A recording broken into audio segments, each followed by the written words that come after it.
Can you talk about how you found neuro-linguistic programming?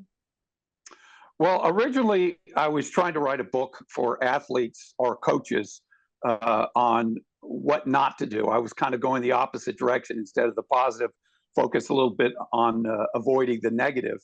And as I was interviewing a lot of people, I'm talking about hundreds of athletes, they started giving me the same stories, different sports, but the same stories. So that was my first aha moment that I thought, well, wait a minute, there is a common thread throughout every sport.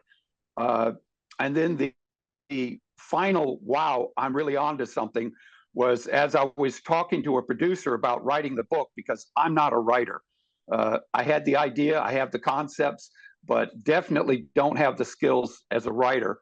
And as we were talking, we were covering the subject about overtraining, giving too much information. And she asked the question, which was literally life changing for me. She asked, well, how long does it take an athlete to learn something? And of course, I had no idea of how long it took. So that's really what started me into the neuroscience side. So at the time that I was looking at this, which was back in about 2005, 2006, technology advancements in understanding the brain, which was called a functional MRI, they were doing studies on throughout the world on what the brain does, what areas work doing whatever, and I was taking those studies and applying it to, well, if that's the area of the brain that is being used, what can I do to change that or to enhance or inhibit depending on what we want to do. So that was really the start of what got me into the neuroscience, was that I realized that this was the holy grail. Instead of all this technical stuff and the physiology of an athlete, the brain controls the body. And once I had that moment, that's when I really started working on it. And then as I started talking to more athletes, and these were world-class athletes, they started saying, hey, I want your book. I'm really interested in that subject matter. And then finally, athletes started saying, hey, can you work with me in my sport? And I was successful. So that's what got me into it. What are the pillars of neuro-linguistic programming? Can you kind of break them down and tell us holistically what goes into assessing someone's? Well, the first thing is, you ask them, what is the problem? You can't assume anything. So how I start out is just like anybody. It's the old story about sell me this pen. Well, I'm not going to try to sell you a pen. What I'm going to do is start asking questions. So I have to get an understanding of your brain, the way you think, and what you feel the problems are. So based on that, that's where I'll develop, okay, well, knowing what I know about how the brain is working in my limited amount of understanding, is there anything that I can develop, any technique that we can control that part of the brain? And we'll try something small, and if it has success, we'll expand on that. So that's basically how I do it. Is the athlete will come to me and say, I have this problem. I start giving questions on, well, what do you feel the problem is? And based on what they're telling me, I develop techniques that would help them either control that, resolve that issue. Don't make it so much of a problem. It just depends on what the athlete says. But we're all different. So essentially, it's validation of emotion. I don't have to agree with whatever they're saying. What I'm doing is allowing them to say whatever they want. And then based on that, okay, can I develop a plan that will help this athlete achieve their goal? Can you give me an example of an athletic experience that was assisted by an LP? Uh, One of my pro golfers, or my pro golfer, actually, I only work with one. The technique he had an issue with his mind racing. So an example would be, I called it the slow walk. I forced him because I noticed that he walked quickly between the holes. And so what I was forcing him to do is slow down. He had to be the last person to the next tee and also the last person to his ball. So it didn't matter whether he teed up first, second, third. In golf, you either have at the finals, there's only two players per tee. But in the days before you make the cut, you have as much as four players, but normally it's three players. So I was just making sure that he would walk slowly. And just by that, he was slowing down his thought. His mind wasn't racing. So that would be an example of one of the techniques that helped him slow his mind. And it was starting with physical. So he was aware, hey, I've got to slow down. And it worked. What are some situations, non-sport, where an LP could assist? A lot of the athletes and people, and because I've worked with wounded warriors or veterans, it's in your pattern behavior. You develop neural activity, and like PTSD is hypervigilance. So what we're doing is, or what's happening is, that the brain is firing too much. So what I'm trying to do, and this would be a layman, is to develop a pattern that stops them doing the same thing over and over and over again. Because your brain likes patterns, but it doesn't know how to stop those patterns. So what I'm trying to do is add to something that would prevent them from doing the same thing over and over and over again. An example would be a negative thought. So a negative thought is not a big deal, but if you have a negative thought over and over and over again, it becomes a big deal. So if we can stop the pattern of a negative thought, we're gaining control. So that would be an average Joe, and not even in sport, just a quality of life that would help them deal with the anxiety, the depression. So it's hard when you're in the woods to see the forest. And I'm using this to be able to get them to step back and say, well, what was causing that? What are my triggers? And once you get a feeling of, I'm gaining control, I have a tool that I can use, I don't feel so overwhelmed. I have hope. And that's a big deal, is hope is extremely important to the athlete and basically to anybody. If you lose hope, you lose desire for anything. And so it's very critical to get them to get that hope back. How do you assess failure and analyze different approaches to getting yourself out of that funk?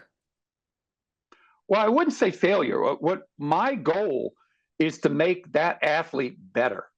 Where they land in the world is really irrelevant. So if you being the best you can possibly be, that's my goal. How I measure it is not based on somebody else's performance, but based on their performance, what they were and what they're doing now. So it's more inward focus.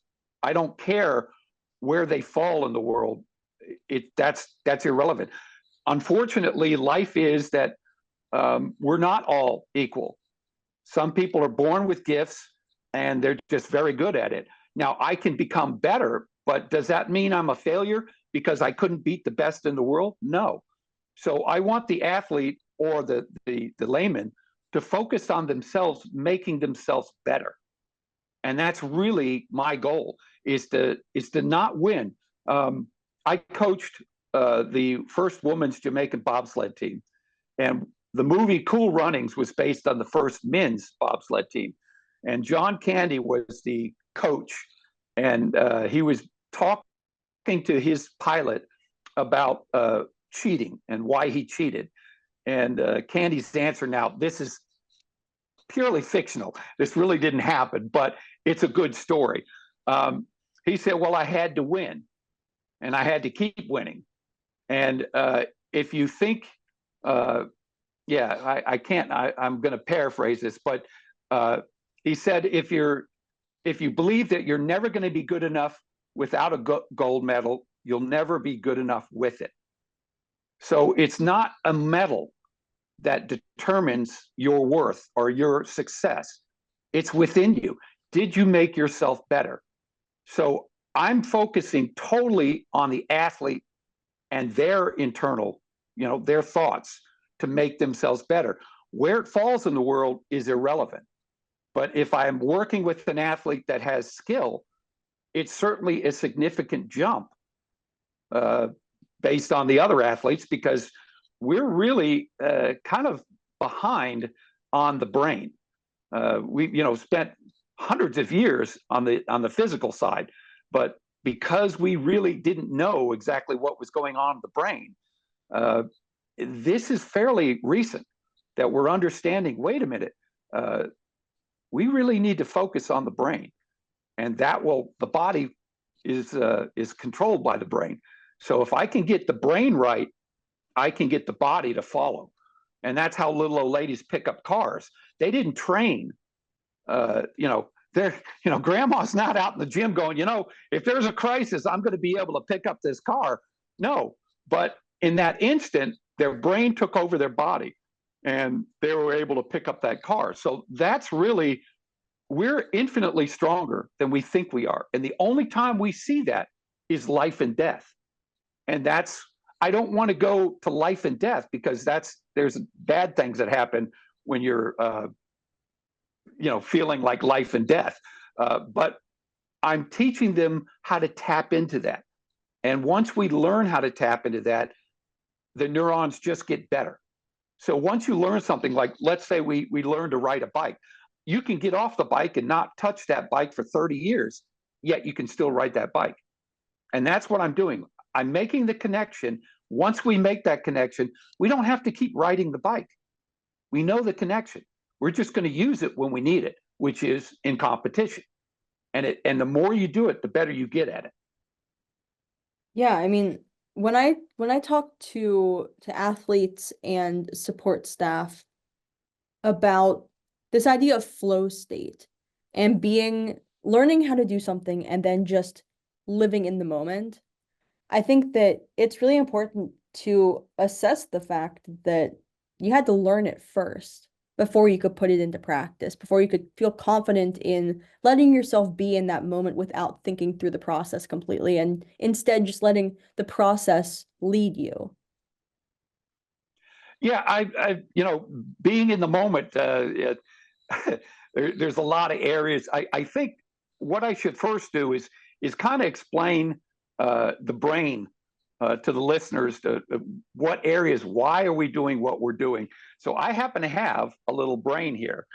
And so there's basically three basic components of what we're doing. So the frontal lobe, when we decide to do something, what it does is it sends, and I don't know if I'm getting this correctly, there's the cerebellum. So that is the seat of our coordination. So when we're practicing and practicing, that's the area that we're developing, is the cerebellum. That's our coordination. But then there's two other areas. So let's say we want to do something. There's two other areas that are involved, and that's on the top of the brain. So on the frontal lobe, it's the premotor and the motor area, and the parietal, it's the sensory area. So let's say you want to do something. The cerebellum says, okay, this is what we need to do in order to do that task. It sends it up to the premotor area and says, okay, these are the components that you need to do whatever task you do. The premotor says, okay, I got that. Ask the sensory area, which is where our GPS is on our body. That's why we can put our hand behind our back and we know exactly where the hand is. So that's the critical component of the sensory. So it says, well, these are where my body parts are. And based on where my body parts are and what we want to do, it puts together a sequence and sends it down to the motor part, which sends it down through the spinal cord. So that's essentially what we do. But there's a little fail-safe. And that fail-safe is called the basal ganglia, or basal ganglia. I'm sorry, getting ahead of myself here. So basically, that is designed to prevent yourself from injury. So it's connected to the amygdala. The amygdala is where we feel pain. And the critical thing that I want to really stress is that physical pain and emotional pain are the exact same spot, the amygdala. I'll say that again. Physical and emotional are the exact same. So I treat it the same way. I don't ask them to ignore it or walk it off. It is a pain that we need to address. So anyway, so let's say our brain says, hey, I want to pick up this coffee cup. So I reach over to that coffee cup and it's piping hot, but I didn't know that. So as soon as I grab that cup, the amygdala says, hey, well, actually the nerves send to the amygdala, hey, this cup is causing damage. It tells the basal ganglia, hey, we're getting damage here, release that. And of course, your hand pulls off of it. Now, you didn't think about that. That's an autonomous control. This is critical because what it's doing is blocking that signal from those three components going down the spinal cord. That's why you feel stiff or your hands shake when you're nervous. That's the basal ganglia saying, hey, this is a threat, a fight or flight. So we're losing our coordination. We're losing our ability. And it's basically saying, be ready for whatever. And in sport, that's why these athletes seem to lose their coordination or seem to implode. That is the basal ganglia that's been activated, and they can't force signal. They're fighting it, and you cannot fight it. So what I'm doing is I'm teaching how to gain control of that basal ganglia so it doesn't activate. But not only that, but once you learn how to control it, in a crisis, the basal ganglia not only, it's like a governor plate, it not only doesn't block the signal, it enhances the signal. So that's why suddenly you don't feel anything, but you're superhuman. You're getting all the power that the muscle can possibly provide. So that is my goal, is to be able to get all the power the muscle can possibly provide. I don't want it all the time because you'll break yourself. And so it's critical to just learn how to do it and only practice it at critical times when we absolutely have to have it. I don't need to prove it over and over again. And I think that's one of the problems athletes have, is that we overtrain. And we don't need to overtrain, because what we're doing is we're getting this much gain and we're taking this much risk. It's not worth it. It's risk reward. It's just not worth it. But if I learn how to affect the basal ganglia, now I have this power that I don't need to use until the competition. Now, yes, there is risk in it, but I'm not doing it all the time. And that's critical. So that's essentially, getting into what I do that's the critical area. That was the aha moment when I started coaching, that this is the most important thing I can work on, is to prevent that from activation. So getting through that story, I've gone off into the weeds here. We got to come back. I can't remember the question of what you were talking about or what we needed to focus on. I mean, I think that leads us to a really interesting question. What is the impact of NLP on the mind-body connection? Well, once you learn how to control your body, you instantly become more powerful. And I'll give you an example. I work with a triathlete. She's a professional triathlete. In 1 week, she was doing half Ironmans. In 1 week, she shaved off just shy of 15 minutes. And it's not that she did a different technique. The difference was this changed. Her mindset dramatically changed. She stopped listening to her body. She started controlling her body. That was the big jump. So in 1 week, if you can shave off 14 minutes, you were faster on your swim, bike, and your run. Athletes would kill for that. And that's really what I'm working on is that is the relationship between mind body. Focus on the mind. The body will follow. I don't care how much you train your body. If this is not right, you will not perform. So don't force it. You cannot force past the basal ganglia. You can't do it. It's just going to get worse and worse. And of course, when you make a mistake, now the basal ganglia is even more activated because you're not focused on what you want to do. You're focused on what you don't want to have happen. And that's what I talk about archery. When an archer draws a bow, what do they focus on? They focus on the target, not what they don't want to have happen. Well, in a crisis like that, the athletes instantly stop focusing on what they want, and they're worried about what they don't want to hit. And it gets worse and worse. And, by the time they're gaining control again, especially at the elite level, the race is over or the competition's over. They're so far behind. You can get back a little bit, but you've just given them a huge amount. But with that said, if you control your mind, and I have a video that I show my athletes about a girl that fell on her face in a 600-meter race. And the last lap, so they were doing 3 laps. On the last lap, she fell on her face, was able to get up and win that race. And the other interesting thing was the other 3 opponents were on their hands on their knees, out of breath. And she was like, oh, that was nothing. So it was that instant change between listening to your body and controlling your body. So if I can teach that, if I can teach an athlete, this is how you control your body, suddenly you'll make these massive jumps. And once again, I don't care where it falls in the world of sport. It's that you're doing your best. And that's what keeps you going. That's where your satisfaction comes from. Once again, it's not the gold medal. It's knowing that you were your best. And that's how you can sleep at night. Yeah, I didn't win, but I did my best. I was the best I could possibly be. And that's what I want with my athletes, is that they know there wasn't anything else they could do mentally that was going to give them a win. It just didn't happen. When we talk about the idea of behavior patterns, how can you use NLP to appropriately meet those behavior patterns, both positively and negatively, with success? Okay, well, first we'll talk about, what are patterns? Why do we like patterns? Why is the brain so interested in doing patterns? And the reason being that the brain uses more energy than any other part of your body. You probably realize this, especially at school, where you're doing nothing but sitting, but you're doing a lot of classwork. Your brain is doing a tremendous amount of figuring and calculations.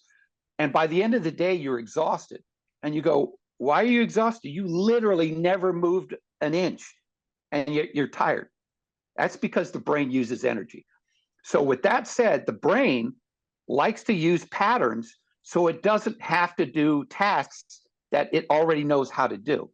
So, this is back in the days when we were dragging our knuckles as cavemen. If we found water, we would go back to that. We wouldn't look for water in other places because we don't have to think about it. An example would be if you're a pattern behavior that you do so well that your mind literally seems to turn off. So let's say you're driving home and you do this all the time, and you have a subject in your head or a thought or maybe some song, and suddenly you're pulling up to the house and you don't remember how you got there. So that's pattern. Your brain knew when to stop, when to turn, even though the forefront you didn't really realize, but your brain knew what it needed to do. So that's an example of pattern behavior that's helping you to be able to do other tasks and not just the one task. But if we look at a brain, it's kind of like or pattern. It's like a field with grass. You got nice, long, tall grass. So the first time you walk through there, you're developing a path, a connection. Okay, it's hard. The first time you had to knock down grass, but every time you go through there, there's less grass to knock over. And now the path is getting open. So now you can see further. It's just easier and easier. So that's why the brain, it's essentially what the brain's doing. It's got a path, and you do it so much, now it's a rut. You don't even have to think because you're in the rut. You're just following it. Of course, the downside of that is if you have a bad pattern, that's why it's so hard to get out of that bad pattern. So we're going to have to find another route, which means more energy. And we have to focus the brain to get out of that path. So if we have an athlete that's in a bad path, it's going to be start from the basics again. We have to get another path, and that's going to be hard. It's going to take, even though physically you're not doing anything, mentally you are. It's exhausting. So you're not going to see the results right away because we're working on a new path. But once we develop that new pathway, then it becomes easier and easier and easier. So that would be an example of having to change that pattern behavior to a new path, also keeping in mind that that rut never goes away. The grass may grow up, but that rut, if you get back to it, it'll instantly get into that bad pattern. So as a coach, I've got to avoid what got you into that pattern. So if I see you heading back to that same old pattern behavior, we got to stop it and change you back into the better pattern. I mean, speaking of that, how do you use the programming of NLP to combat issues with athlete identity when they've been an athlete for so long that they don't know anything else? I mean, that rut is a lifelong situation. It's not just one specific pattern. I mean, how do you get them out of that? Well, I mean, that's part of separating the athlete from the sport. This is just what we do. It's not who we are. So my first goal is, and that's also associated with the gold medal, this is just what you do. It's not who you are. Because eventually you can't do this. So if your worth was based on what you're doing and it's taken away, there's a profound depression. Men are, example of guys losing their jobs. I'm sure that women are the same way. But we basically base our worth on what we do, which is very dangerous.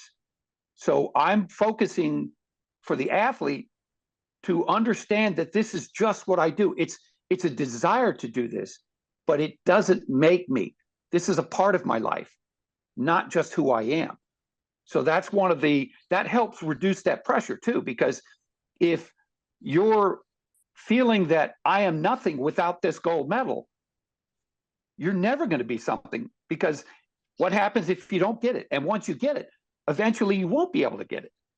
Then it'll be living in the past. And we don't want somebody living in the past. You want to move forward.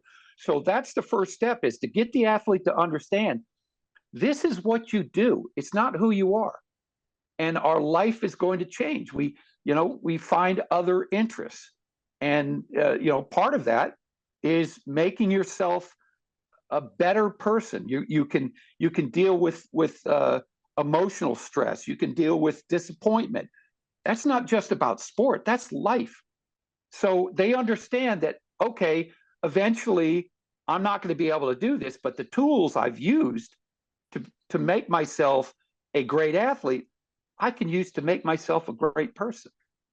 I can learn how to deal with these adversities and survive and thrive, instead of, oh man, this devastated me. I don't want to do anything. I'm sitting in a fetal position in a corner. No, you have to have tools to get through life. Bad things are going to happen. Failure is going to happen. And that's part of, fear of failure. If I have a person, and we'll get into another little story. So I take this is how I start my shows. I take a little 2x4 and I lay it on the ground. I say, stand on it. It's very easy to do. Now I take that same board and I move it up 100 feet in the air and I say, stand on it. It's hard. Why? Well, basal ganglia. It's making it difficult. So that's one of the things, is the effort that you're having is not really the effort physically, it's the effort mentally. So that's one of the areas I'm working on, is being able to make the mental easier for you. Okay. And the other part is the failure is such a painful experience because, you know, you think that defines you. I'm a failure. And that's not really the case. So I think a lot of times, if we want to make a successful athlete, you're focused on, instead of the results, is the support. So it's allowing that athlete to try what they don't know if they can succeed or not. And if they fail, we don't bash them. We're basically saying, we're not going to make failure the reason why we don't do something. And that's a big thing in life. And I was guilty of this. It wasn't based on my ability. It was based on my willingness. And I got to get the athlete to understand that regardless of your ability, you have to have a willingness to go out there and try it. And for me, I have to be supportive. So it's not conditional. And this is another problem that some coaches have, is if you're not winning, they ignore you. They focus on the guy that's the best. An example would be when you were a little kid and, you know, we're picking a dodgeball team and you're picking based on their immediate ability, you know, what they can do right that moment. But your potential, you know, they're missing the potential. And that's really what I'm looking at, is I'm looking at the potential of an athlete because I don't know where that's going to fall. I know it's going to be good for them because that's a lifetime lesson. But to focus on just, oh, I'm going to recruit this guy because he's the best. Well, you know, pretty soon he won't be.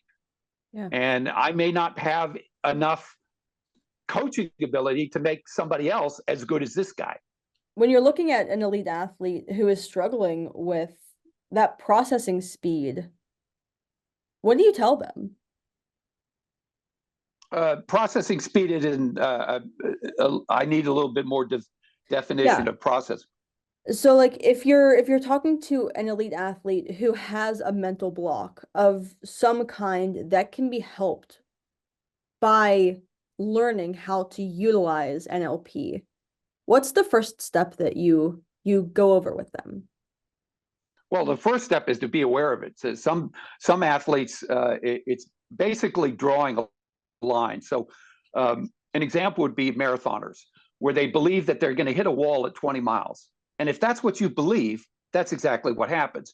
Same thing with 4-minute mile with Roger Bannister. People believe, scientists prove that athletes couldn't run faster than 4-minute miles until Bannister broke it. Literally, within a couple of weeks, others were breaking it. So the mental barrier is coming from up here. So once I'm not going to do this during the competition. That's not the time you want to learn how to go through that mental barrier. What I'm doing is teaching them how to focus their brain, how to gain control of it way before we get to the competition, because they know this works for me. But it's not just one thing. Then we have other, because life is full of variables. So I can't just say, well, that's the only tool I have. Just like a doctor doesn't have one tool. You know, I got a hammer. Whatever the hammer can't fix, well, you're out of luck. So we're wanting to put as much tools in the toolbox as possible. So that's what we're doing in training, is that we're looking for ways that will solve the same problem, but it's just another tool. Hey, that worked too. So getting back to their mental block, their I can't do this. And I've had athletes, they don't like the venue. Or I had one that, now this wasn't my athlete, but it's being familiar with competition. So they were at the Olympics, and their sport was a very lonely sport. It was racing whitewater canoe, which is going through gates, and all you hear is the rush of water. So this athlete had been doing that for years. And I'm sure they had some competition. You know, obviously, at when you make the Olympics, you have people spectating. But what changed at the Olympic level was that the audience was not savvy on the sport. They're spectators, true spectators. They don't really know the nuances. They're just enjoying the competition. Well, when this athlete made a mistake, which is touching one of the gates, the audience reacted with this roar. Oh! Well, he had never experienced that before, and instantly his brain went blank. So he wasn't prepared for that. So for me in training, I want to prepare for something like that that only happens in competition, but it's a very critical thing that could happen. Or like in weightlifting, when I work with weightlifters, and there are sounds. Once again, the gym is normally filled with loud music. You don't hear anything. All you hear is loud music. Well, in competition, that stops. It's quiet. So, if you hear somebody walking or coughing or sneezing or talking, that's something that you're not used to.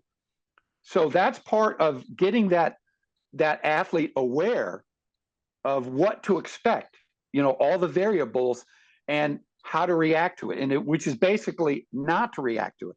I must maintain my focus, because once I lose that focus, once I lose that target, I'm struggling to get it back. I want to be able to, if I get knocked out of it, instantly get right back into the zone. And that's what athletes talk about, is being in the zone. That's not a physical.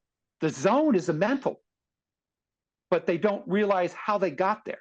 And that's why it's such a big deal. It's like, I want to be in the zone all the time. Well, how did we get there? So that is one of my chores, is to make sure that they learn how to get into the zone, get into the focus to get their performance up. More specifically, consistency. Because I don't want somebody trying to hit it out of the park.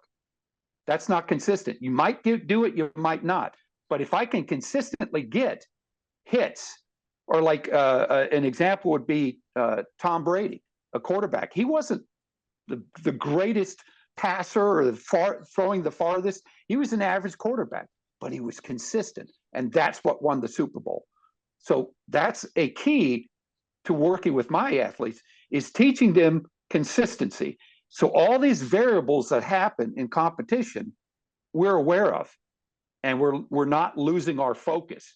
So hopefully that answered that question about the neuro type of teaching for the athlete. They've got to be aware first where that line is, what that limit is, what that distraction is. And now that we're aware of it, we have that tool. Oh, I remember coach talking about this. This is what I need to do. Instantly get my focus back. Yeah. Can you talk about the intersection of neurology, language, and function?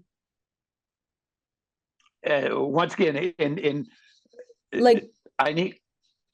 can you speak to the impact of combining those principles into your teachings?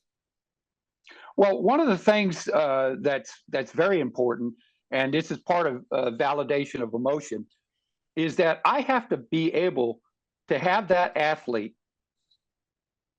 comfortable, open up to me with whatever. So by validation of emotion, I don't try to say, don't worry about it, or, oh, that's not a big deal. Because what I'm basically saying is, don't come to me with trivial, what I believe is trivial. To you, it's not. So that's the first step in opening up that language, or that communication, is that I do not want to stop them from communication. I also don't want to use it against them, because that's another thing that we could do that would absolutely destroy an athlete, because now they can't trust you. They've lost trust. And it's not quite the athlete lost trust, but I'll give you a story about a coach that knew a weakness from an athlete that worked with him but no longer was on their team. And they used that to basically get this athlete, who was in soccer, to get him so upset that he got a red card. And the coach knew that. So that was an example of, unfortunately, having an athlete open up to him that at the time seemed a good idea, but it wound up hurting him. However, with that said, if I had taught them a tool how to gain control of that emotion, then that wouldn't have been an issue.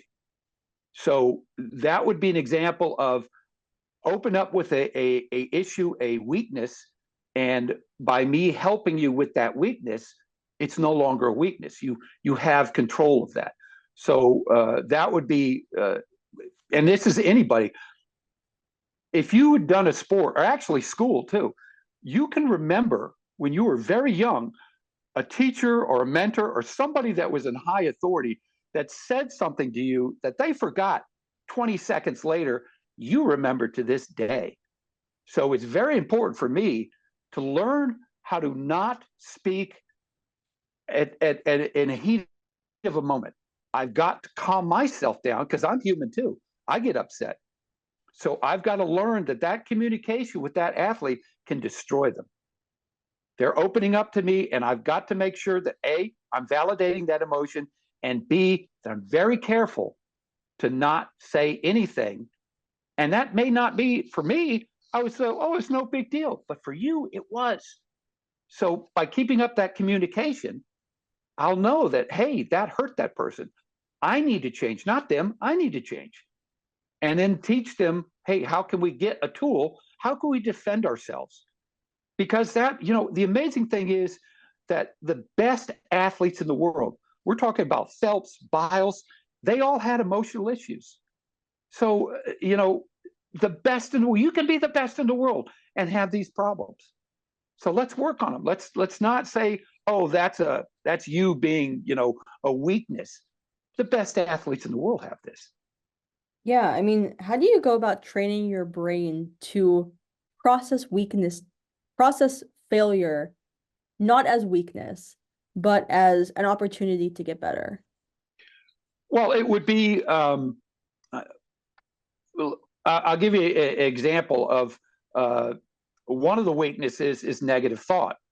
So what I would want to do is develop a technique that first recognizes that they're having a negative thought and then stopping it, but also recognizing what were the triggers. What made you become more critical, self-critical? Is it lack of sleep? Is it training too hard? Is it being rushed? What is it? So that would be an example of developing a pattern that was a weakness that, okay, now I'm aware of it and I'm developing something to not be a weakness. That another one would be activation of basal ganglia, which is how do I calm myself down if my hands are shaking? I can feel stiff. What am I going to do to calm my brain down? What are the techniques that I can do? I can't go, hey, time out, guys. I need to calm down. No, the race is still going on. So I'm developing techniques, once again, in training that will learn or to teach that athlete what will work for them in competition. And it may be a physical thing. I've had athletes, I use a technique where you stick your thumb out and you're doing this and like this. And what it's doing is it's A, getting you to focus, but B, it's calming down the basal ganglia because you can't do that with your hand shaking. So you're doing two things at one time. You're gaining focus, you're reducing the activation. So those would be some examples of, teaching an athlete their weaknesses, recognizing their weaknesses, what caused their weaknesses, and the tools that we can use that will help control that weakness. What role, speaking of modalities to calm yourself down, what role does meditation play in what you practice with your athletes? Oh, it's huge. One of the things that I didn't realize until I started working on this project is that yoga is thousands of years old, and they have it. They understood that to calm the mind. So meditation is helping your brain calm itself and not use as much energy. And once again, if you've noticed, when you're tired, you can't deal with a lot. So if I have a stronger brain, less wasted energy, I can handle a lot more stuff. But if I'm exhausted, I can't handle a lot. So meditation is important to help calm the brain, to help stop wasted energy. It's thinking of that thing that you did that you can't change. One of the stories I use is it was actually in a movie, and it was a rally race, which is two guys drive a car really fast through the countryside, and the best time wins. So the pilot gets in and the navigator gets in, and the pilot looks up at the rear view mirror, rips it out, and throws it out the window. And the navigator said, "What did you do that for?" And he says, "Because what's behind me no longer matters." And we've got to get athletes to understand that, is that rehashing what you did wrong is wasted energy. So meditation is to be able to stop all that clutter, that useless stuff that you can't change, but it's using energy. You can't sleep, you can't think because you're so upset about this. So if meditation is very important to help the athlete or an average person calm their brain and not waste so much, so they have more energy to deal with the things that are important that are in front of them, instead of worrying about what already happened that they can't control. Yeah, I mean, when you're looking at the impact of NLP and you as a practitioner, what does it mean to be a master practitioner for all the subjects that we've just spent the last hour talking about? I mean, what does that Well, mean on a daily basis for you? I wouldn't say I'm a master at anything. Um, I'm fortunate that I've been exposed to so many different sports, and I've learned the common thread throughout all of the sports was the brain. So that's why I'm able to work with such different sports. I have gone, and to give you an example, twice now. The first time I ever saw the sport actually being done was at the Olympic trials. So I'm an absolute novice, knew nothing about the sport, and yet I made it all the way to the Olympic trials before I saw the actual sport being done. That talks about the power of the brain. So what I'm doing and what I think is important is to always learn, because I'm not an expert at anything. I'm learning, and I don't learn from just the most successful athlete. I've learned from little kids, because the beauty of kids is they speak what they see, and sometimes that beauty is very insightful and helps me be a better coach. So open your ears. I don't care how experienced you are, listen. You will learn something from no matter who's teaching. It may be the same lesson you've heard before, but listen, there might be something different. Is there anything else that you think that we should talk about? We need to talk about anything I missed about telling your story? Well, I mean, not my sport. I'm more focused on the people out there, the listeners, Yeah. making themselves, giving them tools to make themselves better. Um, and this is part of that weakness, not showing weakness. The athletes don't want to show weakness because that could be used against them, and that's very unfortunate that we isolate ourselves because we've been hurt. And I want the listeners to know that seek help. Um, don't do it alone. If it's becoming overwhelming, don't continue to bleed, to suffer, because it might get to the point where no matter what a doctor does, you can't be saved. So it's if you had an injury, just a normal injury, don't wait. You don't wait months before you see a doctor. The sooner you see the doctor, the less damage, the easier it is to repair yourself. So don't sit there and suffer in silence. Please go out and get some help. The sooner you do that, the easier it is to recover from it. So that'd be my advice to the listeners. Anything else? I'm gonna look up when this episode is going live. Anything else that you'd like to talk about while we're still here? Your episode is coming out. It isn't coming out until Christmas, Oh, wow. so you have a while. If anything happens that you'd like included between now and then, just send me an email. You have my email. And then I'll get back in contact with you once this is published. Um, Just a question on yeah, as far as yeah, what's up? performance goes. Is that, I mean, was this good enough for, because I don't know, what you were looking for compared to Yeah. the other interviews.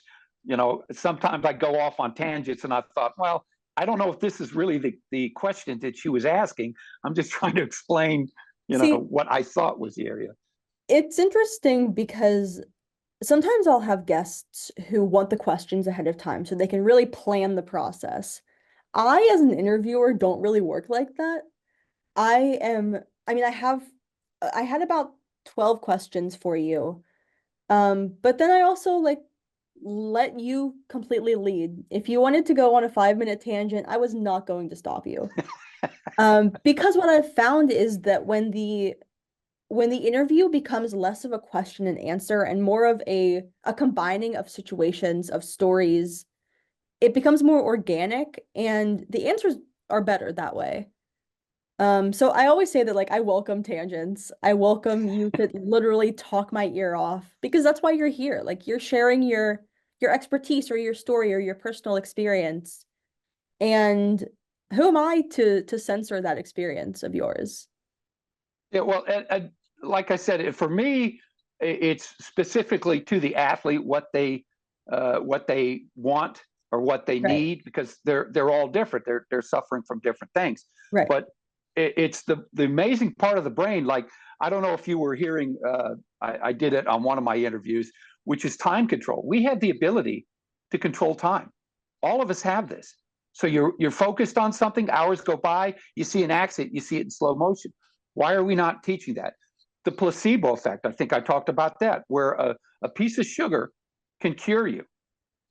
That's part of the area that I'm working on is, look, we can just think our way to health because chronic injury is not an injury to the body, it's an injury to the mind. It's hyperactive. So it's the amygdala and the frontal cortex communicating, saying I'm hurting, and the amygdala says, right, I'm hurting, and so the leg is swollen, even though it's not injured, but the brain creates that. So that was one.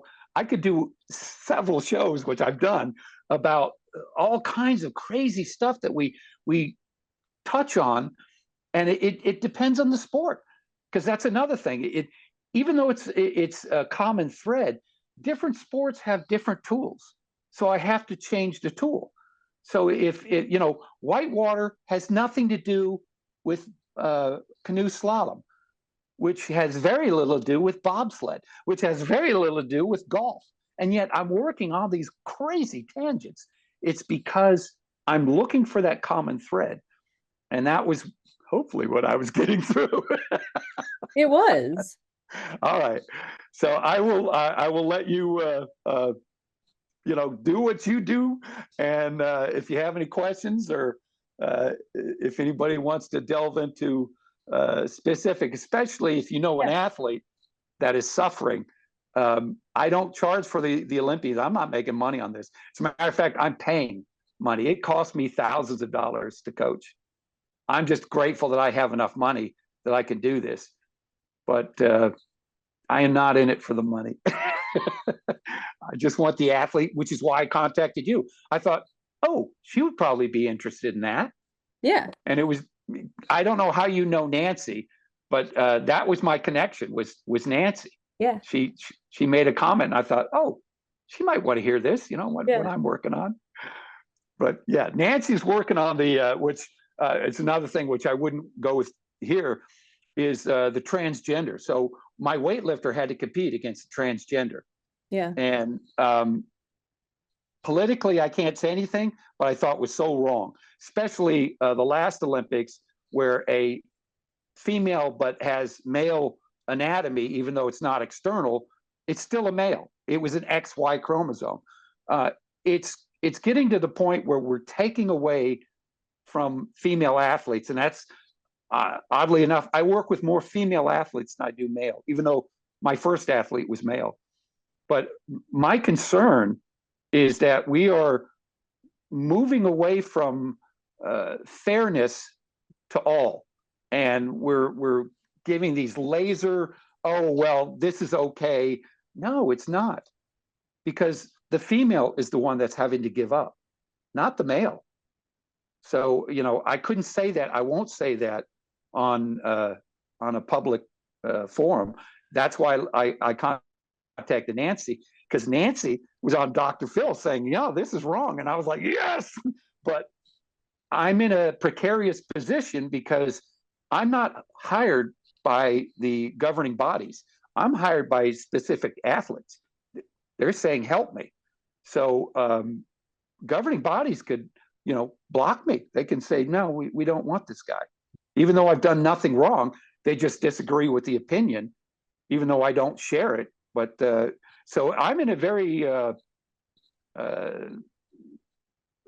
guess, shaded spot. I'm not an official anything, but I do get to go to these big events, which I'm very grateful for.